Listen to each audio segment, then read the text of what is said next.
Hi, this is Don Biggs from the 92-93 Binghamton Rangers. Hi, this is Brandon Buchinski. This is Grady Wittenberg, the voice of the Binghamton Senators, and you're listening to the Power Play Post Show.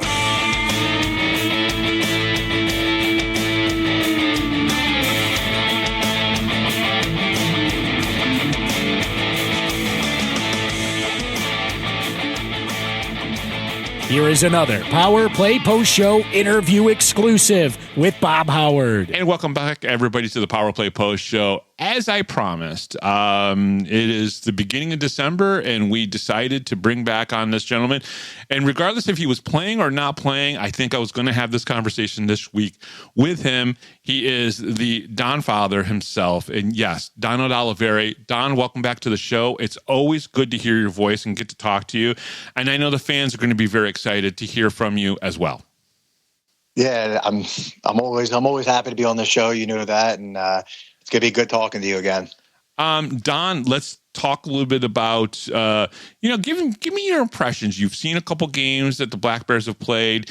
You know how Brant Sherwood puts a team together. What do you think is the reason why, again, even without you and Kyle Steffen to start the season, even though Kyle Steffen has now been announced that he's coming back, and a couple other guys, Tyson's been out since game one, why do you think this team can still win? I mean, the talent that Brant brought in is good. I mean, Janny, he's a very good player he brought in. Most everybody he brought in has been very good and improves the team in some way.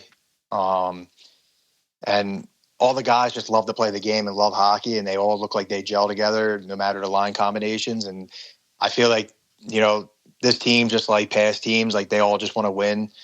They want that ring. Nothing else matters. And, from what I've been watching, there's nobody being selfish, nobody, making it about themselves. It looks like a strong team, and it looks like everybody cares, and looks like they want to go for that three-peat for some of the guys that have been there. Are you surprised in a little bit how good CJ Stubbs has been so far this year to start the season? He's got 34 points, leads the league. He's got 24 assists. He's an assist machine, let's be perfectly honest. And he's just been so good, no matter which line, no matter who he's been paired up with. A lot of it's been with Mac Jansen and Ivan Bondarenko. Are you kind of surprised? I mean, CJ Stubbs pretty good. What are your thoughts on why he continues to excel? To be honest, it doesn't surprise me at all. I've known him, when he was at Roanoke and I was in Fayetteville, and he's always been a great player. And it doesn't matter what situation you put him in. He has a good hockey IQ. I mean, he works hard. He's a tough dude, and he's not scared to get gritty. He's not scared to get into shit, and he has a good shot. He has a good vision. So it doesn't surprise me at all what he's doing. And, I'm sure he still has a lot more in the tank, and I'm sure he's gonna produce a lot more through the rest of the year. One of the guys you and I were talking a little bit about off the air, and I want you to get your opinion on the air for the fans, is Jesse Anderson, because I just talked about him in my day after game report on Sunday, talking about his game-winning goal on Saturday night. First goal of the season. And Jesse's one of those guys that sometimes, leadership comes in different ways. And, whether it's him dropping the gloves, sticking up for a teammate, or getting a very timely goal like he did on Saturday night. He's just one of those guys that a lot of people don't talk about, but you need guys like him on a team if you're going to win championships. Yeah, I mean, he's a great player. He's a great defenseman. He's a solid forward. I mean, he does it both. He's a solid utility guy, which is huge for any team. His excellence and, his performance does go under the radar, which, isn't always a bad thing. He does what it takes for the team. Like you said, no matter what, if he has to fight, stick up for somebody, score that occasional goal that, turns a game around or wins a game. I mean, he can do it. He doesn't need the recognition or nothing. He knows that the team appreciates it, and he knows that Sherwood sees it, and I mean, he's a big team guy, and he's always been a big team guy.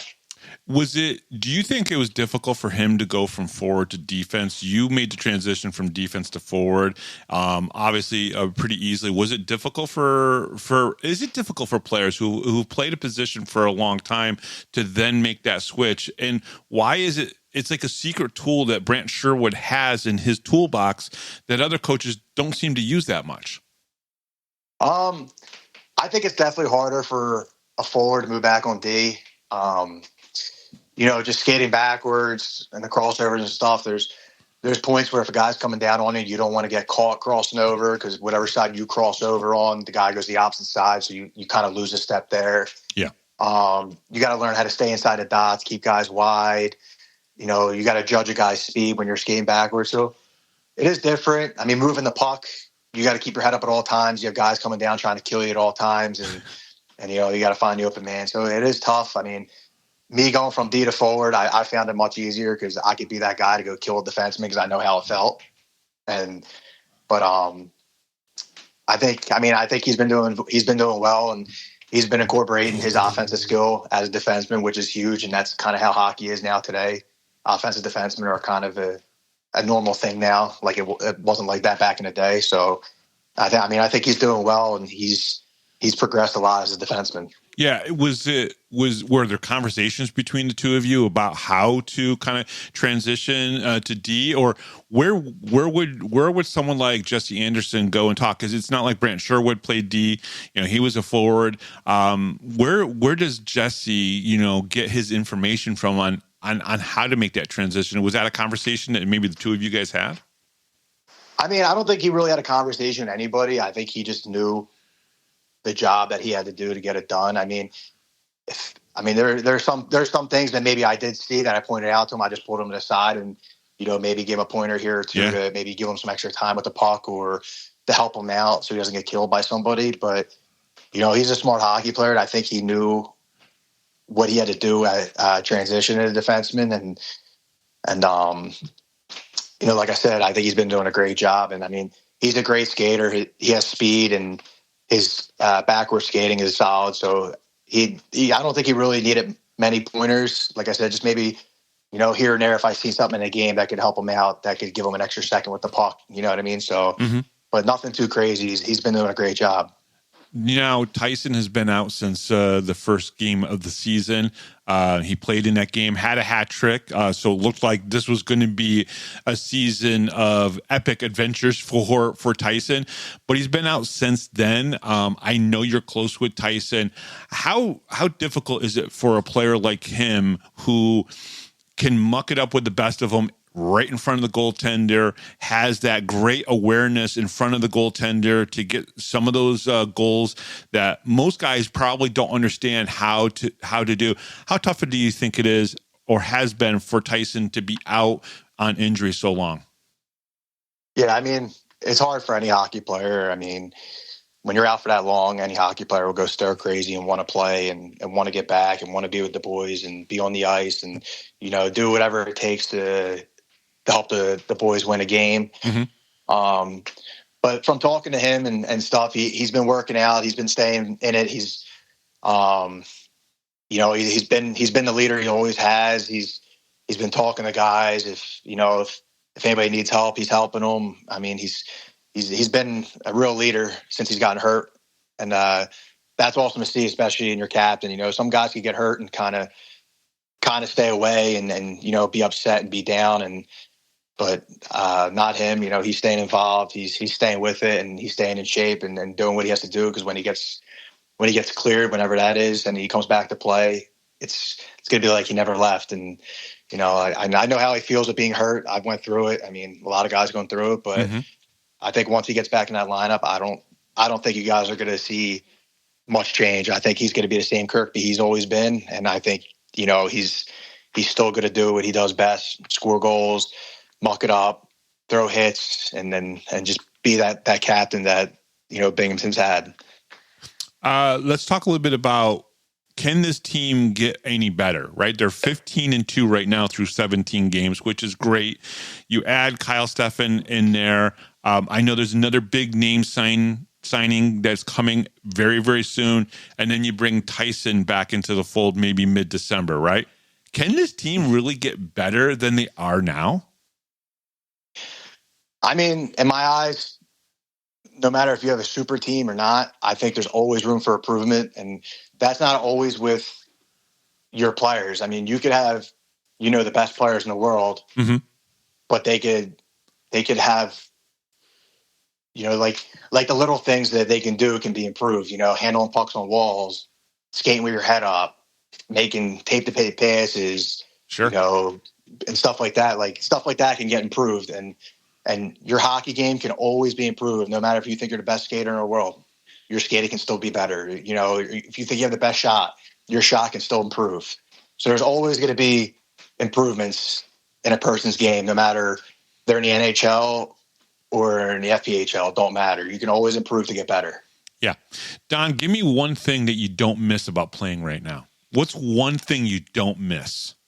I don't miss, to be honest. Yeah. I think working Friday, then driving up from work right into a game, and then playing Saturday and driving home Sunday. I think that's the only part of hockey I don't miss. Yeah. And what's the thing that you're missing right now the most about not playing?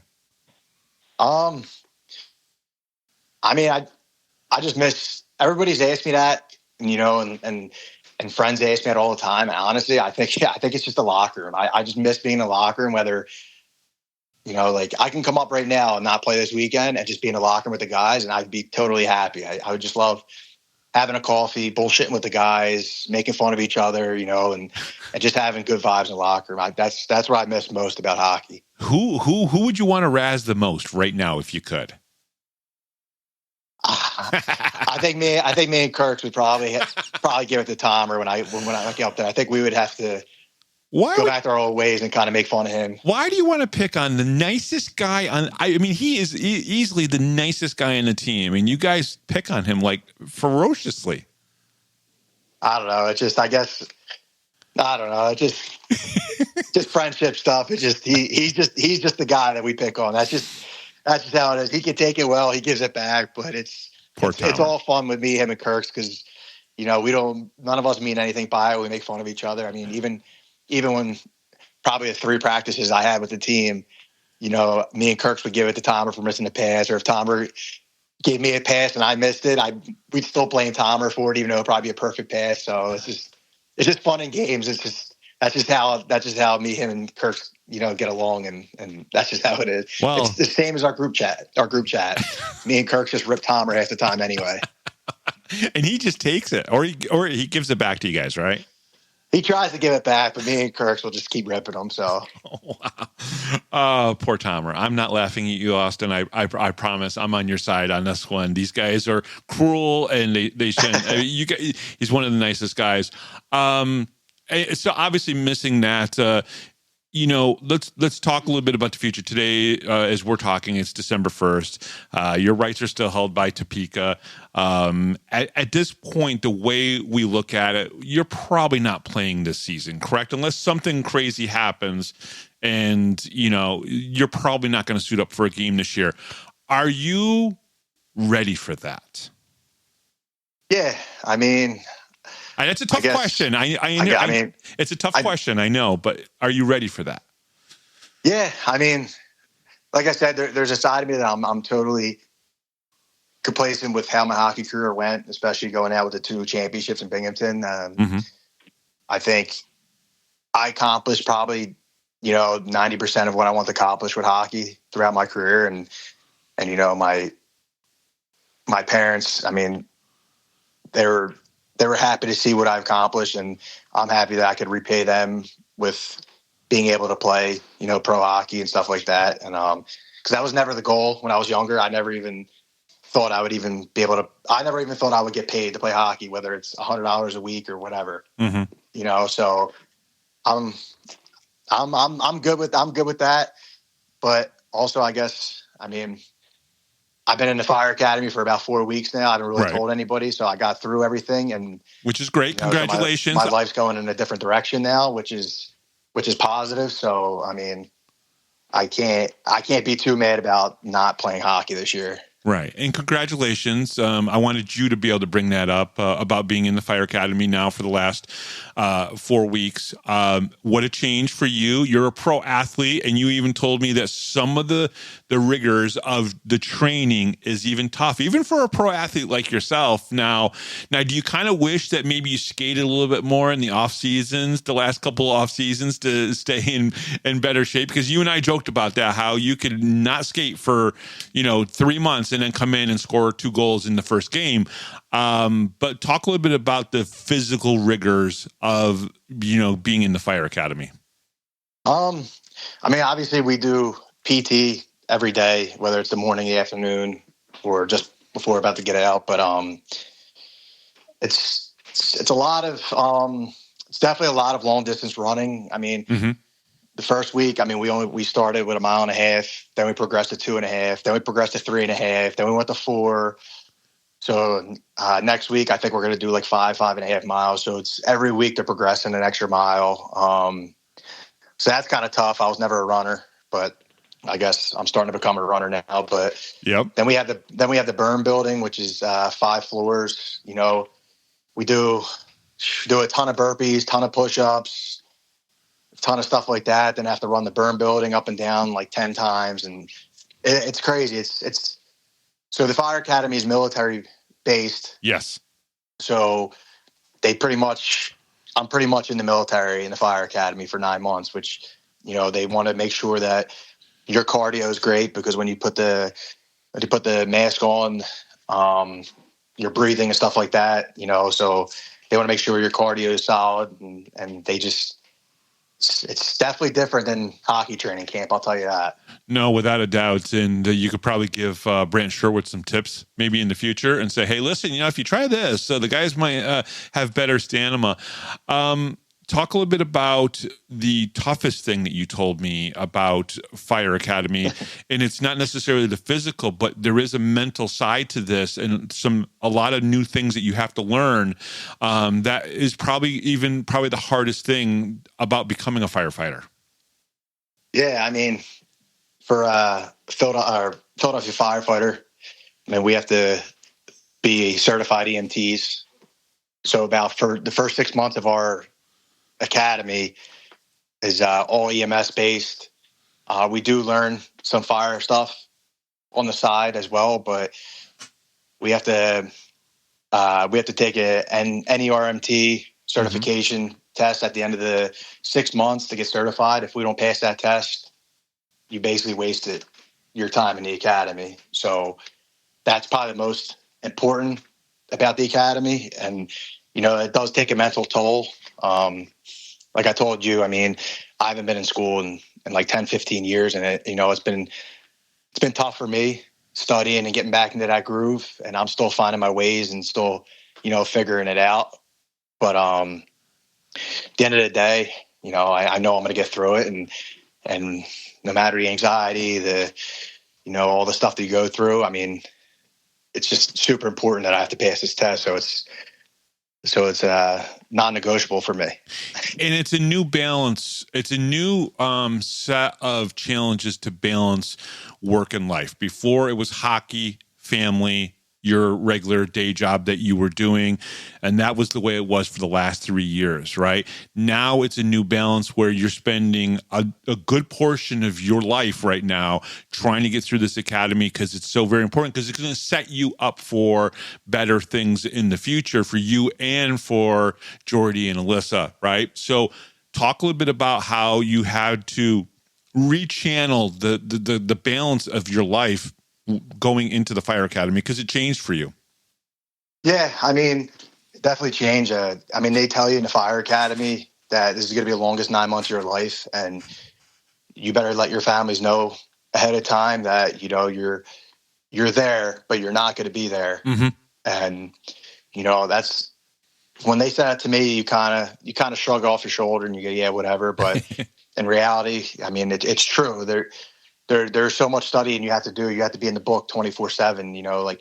I think I got a test Saturday, and my test is on the first 6 chapters. The first 6 chapters is about 300 pages. Oof. So, and that's just, there's probably going to be like 200 terms I have to know, and that's just the first 6 chapters. So it's tough. And Alyssa's kind of adjusting to it too.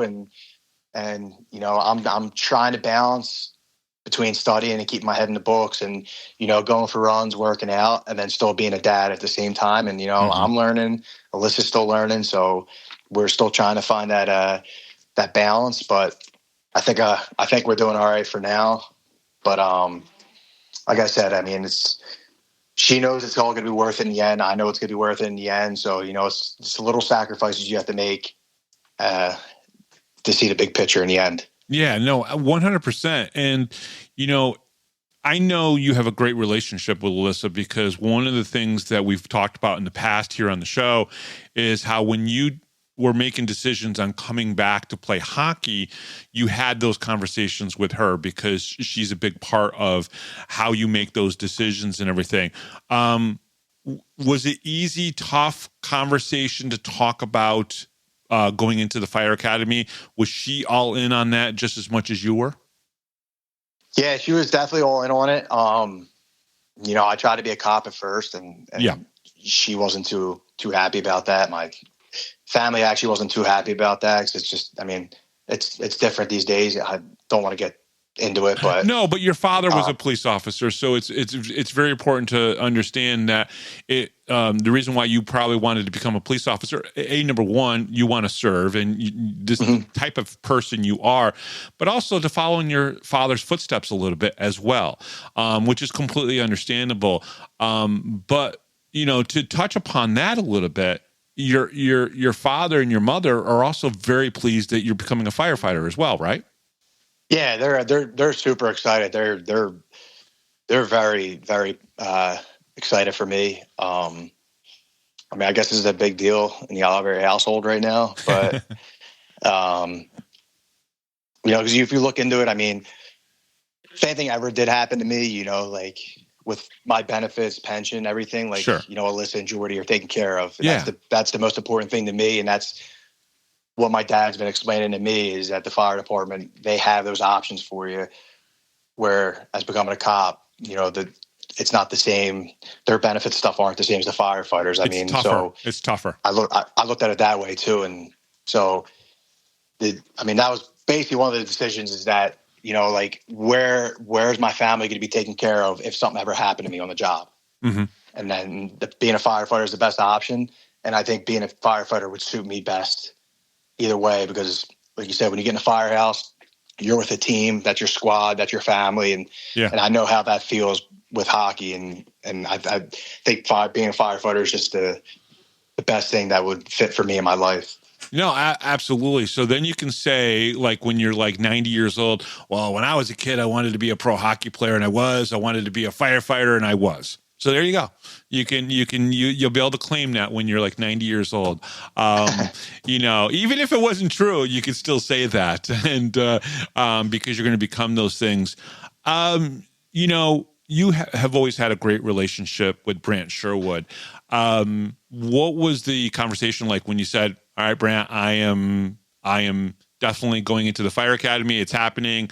I'm sure you had a conversation with him about that. To be honest, I know he knows, but I didn't really talk to him about it because I kind of kept the academy thing to myself a little bit. I didn't really want to say anything to anybody because I wanted to get through the first couple of weeks, you know, get adjusted to it and figure some things out for myself. Sure. But me and him, I mean, if he's coach at Binghamton in 10 years from now, he knows the same conversation me and him are always going to have. You never know. He'll just say, just let me know if you want to play. And that's that. That's just that's how me and him are. That's how it's always been. And it'll never change. And so, I mean, me and him never have anything figured out. It's always just let me know, and then we'll figure it out from there. Don, that's just how every conversation goes. Don, in 10 years, if he's still the coach here in Binghamton, he's not going to ask you to come up and play. He's going to ask you to come up and coach with him, if anything. He's not. All right, you're 34 right now? 35? Yeah, 34, right? 44, he's not asking you to play. He's asking you to come up to help coach and whatnot. Is there a future in hockey for you after the academy? Not necessarily pro, but maybe playing or maybe coaching on the side. Is there something that you can do hockey-wise? Have you thought about potentially that? I know I'm asking you a lot, and I know I'm asking for a lot here, but is that something that you could consider? Maybe. I mean, I know I'm guessing the fire department probably has a team down there. Yeah, I mean, so I guess the fire department kind of found out that, I keep my head down in the class. There's 91 cadets. Oh, so they found out you're a player. I don't want to be the guy that every instructor knows, or I just kind of want to fly under the radar. But sure.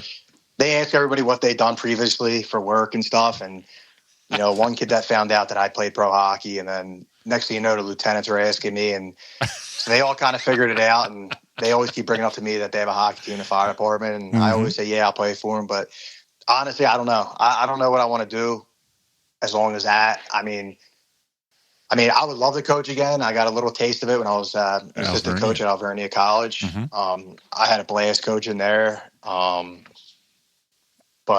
I don't know what I'm going to do. I can't give you an answer. But, I mean, if they have, a firefighter or police game and firefighters need me, I'll go play. But I can't promise that I'm going to go play every tournament they play in, or something like that. Because you're a hockey player, and you always will be a hockey player, and hockey is very important to you.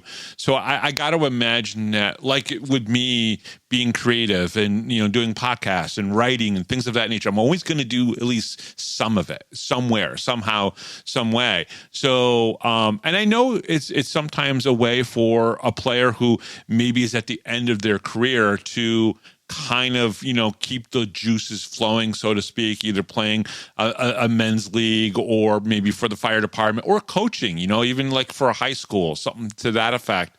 I've got to imagine that it's a good thing. As we're talking now, Kyle Steffen just re-signed. He's coming back. He thought he was done, and they pulled him back in. And I'm not saying that's going to happen with you, but I got to imagine there's probably a little bit on your mind, like, well, maybe in a year I could go play for the fire department. Yeah, I mean, you never know. I mean, I don't know. I can't give an answer, but you never know. I mean, maybe hopefully one day I can put on the Binghamton sweater again one last time too, I don't know. You really want that too. I can tell it just because you've brought it up with me a couple times without me even popping it up. Would you entertain a one-day contract just to put the sweater on one more time and then retire as a Binghamton Black Bear? Yeah, I mean, I'm cool. I'm cool with that. I mean, the team knows me. I'll do whatever it takes for the team. If they want to bring me out for that, that'd be a blast. I give my 100% in whatever shifts I get and it's whatever. But I mean, I know I'm 34, but I still got a lot in the tank, and I do miss it just like any other hockey player. And like I told you earlier, it's different because it's easy to bring guys back in Binghamton just because you're playing in front of 4,000 fans a game. The guys are treated like NHL players. The facility is great, so it's not like you're trying to get pulled out of retirement or something to go to a team that doesn't care for their players or barely pays them, or So it's just Binghamton. That's just what it is. Like everybody just wants to go back because they realize that they're actually treated like professionals there. I know there are some fans that are going to listen to this interview who absolutely adore you, love you, and I'm sure there's some fans that still reach out to you to see how you and Alyssa and Jordy are doing. How refreshing, or how does that feel, that to know that there are still some fans who, regardless if you're playing with Binghamton or not, they're going to be curious, they're going to be interested in how you're doing and making sure that you're okay? Yeah, I try and keep up as much as I can with, messages I get. Like I said, the work schedule is crazy. I mean, it's 4 days on, 4 days off. I know the 4 days off, which is, the best thing that I ever experienced in my life. It's awesome. I love being home 4 days straight. That's amazing. Yeah. But also those 4 days, I'm studying for about 12 to 15 hours a day. So, wow. But, no, I try and keep up as much as I can. Like I said, I mean, the fans did a lot for me when I was there, especially with Millie and helping me out there and stuff. So, I mean, Binghamton's always going to be a part of me, my family. I'll never forget anything they did. And like I said, even if I'm not playing, I'll still try and make my way up there here and there to come watch the team, keep up with the fans, see how everybody's doing and stuff like that. So, I mean, that community is just a family, and they're amazing. And you're friends with the best, podcaster in all of minor pro hockey. So that's pretty cool too. Exactly. You're always up to date with everything, and you love interviewing players. This is the first time I've ever been on a podcast. What, three times? Yeah, it's awesome. Well, is it only 3 times? No, I think it could be more. I think it's more than that and everything. Yeah, well, you're one of the easiest guys to talk to. You can just sit there and just shoot the shit for 2 hours easily, which is nice. There's every once in a while you have a player who's like, they'll say hello and that's their thing and they move on, right?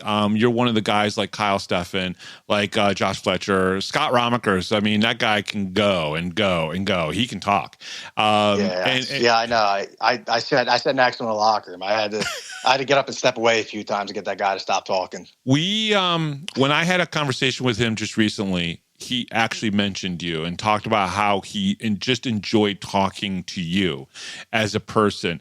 How does that make you feel that young players like Scott Romekers looked up to you and enjoyed the time that they had with you? Because, when you make a mark like that, it's not about sometimes even playing on the ice together. Sometimes it's just about the interactions in the locker room. Yeah, I mean, he's actually texted me a few times during the summer, keep up, see how I'm doing and stuff. And we talked about, him playing again and stuff like that. Yep. It's fun talking to him. Like you said, I mean, me and him can bullshit about anything. I could literally not talk to him for 5 years, and then we text each other, and it was like we never, we haven't lost a beat. Right. But whenever he has questions or anything about hockey or, his future at hockey, stuff like that, he seems like he'll ask me and text me about it. And I give him the best advice as I can. And I'm happy he's playing. I know he was at the time was thinking about maybe taking a job and stuff like that. Mm-hmm. But, I'm always happy for people that keep on playing. I always tell everybody, play as long as you can. Jobs will always be there. Yeah. Life will always be there. Yeah.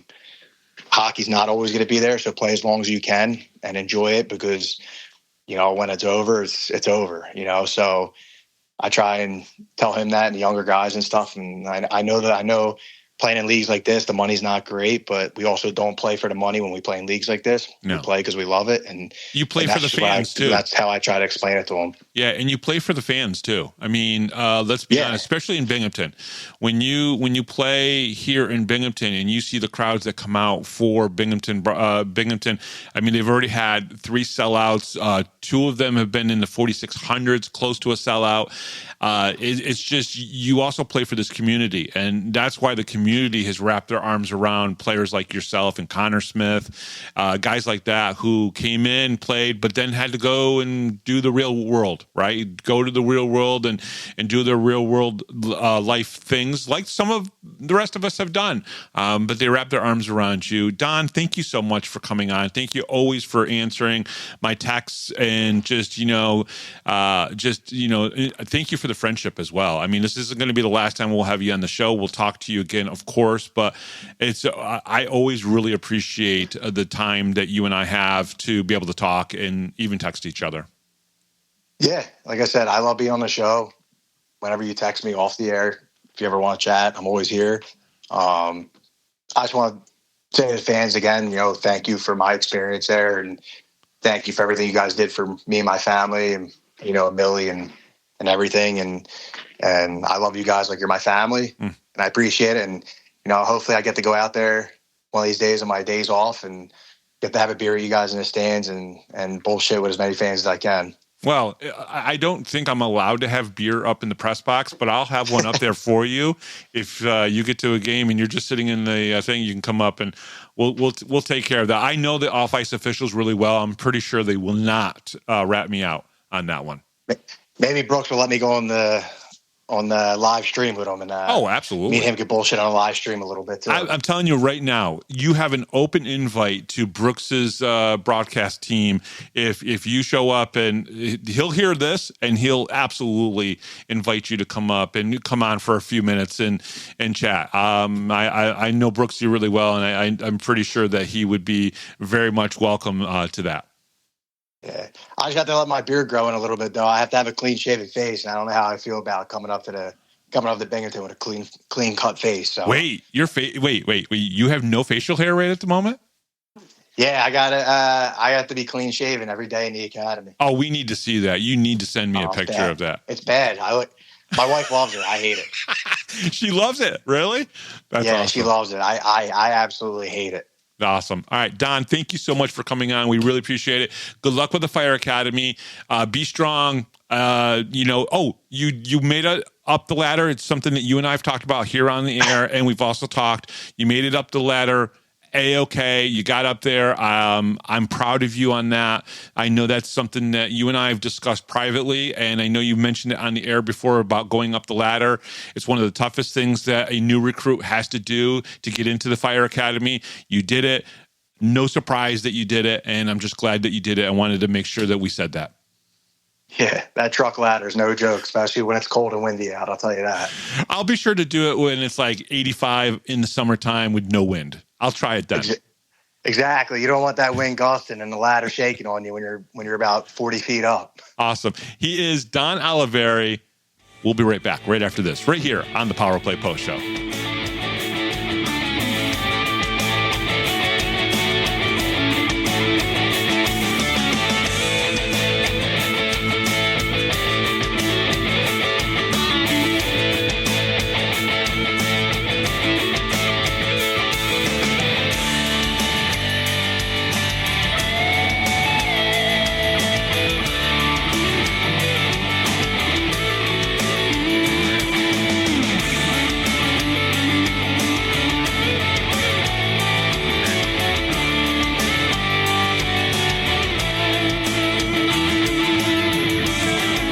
Thanks for listening to this edition of the Power Play Post Show. Be sure to tune in next week to the Box Studios Radio Network for all the latest Black Bears news and interviews from around minor league hockey. The Power Play Post Show would like to thank John Patitucci for all the music you hear on the show. You've been listening to the Power Play Post Show.